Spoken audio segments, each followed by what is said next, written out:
The first two witnesses took the stand today in the murder trial of two former Albuquerque police officers. First up, the chief of police himself, followed by a police expert who says officers on scene made a crucial mistake. News 13's Lizzie Mitri was in court all afternoon. Jessica, Dean, we know now former APD officers Keith Sandy and Dominique Perez shot and killed homeless camper James Boyd. But the prosecution and the defense gave very different stories about how and why it happened. Drop the knife. Drop the knife. Drop the knife, please. Drop the knife. Drop the knife. Drop the knife. Defense attorneys say in 3.5 hours, police told James Boyd to drop his two pocket knives 33 times after he was found camping illegally in the foothills 2.5 years ago. In opening statements, Special Prosecutor Randy McGinn highlighted some of Boyd's comments that day. APD is standing by to kill me. The prosecution pointed to Boyd's history of mental illness and how quick officers were to draw their guns, saying police escalated the situation. First on the stand in the murder trial of former officers Keith Sandy and Dominique Perez, their chief, Gordon Eden, who came to their defense in 2014 when News 13 asked if the shooting was justified. Do I believe it was a justified shooting? Yes. If you follow case law, Garner versus Tennessee. Today, he testified on APD's policy on mental health. Does it require officers to assume a quiet, non-threatening manner when approaching the subject? Yes, that's one of the suggestions. National expert on policing Jeff Noble questioned the decision to remove an officer from the scene who was trained in dealing with people in crisis. It was a very poor decision.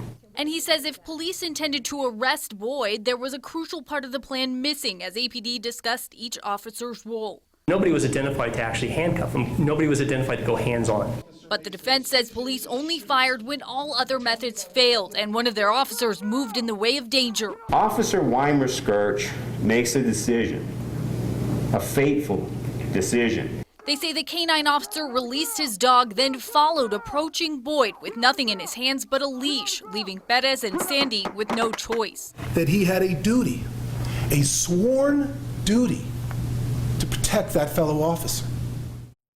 We also got two versions of why Boyd can be seen going to the ground in lapel video. Prosecutors say he was surrendering, obeying officers' commands to get down.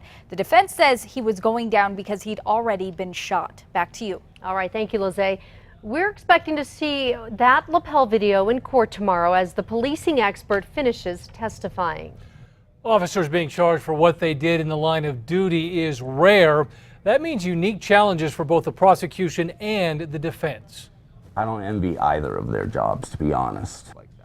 Defense attorney and former prosecutor Usama Rashid says this case revolves around one question: did these officers need to shoot James Boyd? The defense may have an advantage with the jury, saying they are officers dealing with a dangerous person.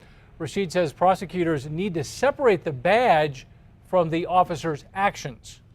You don't let the badge become anything that gives them a magic power. Part of the challenge for the jury, determining whether the shooting was justifiable or manslaughter or second-degree murder, which have different penalties and different standards.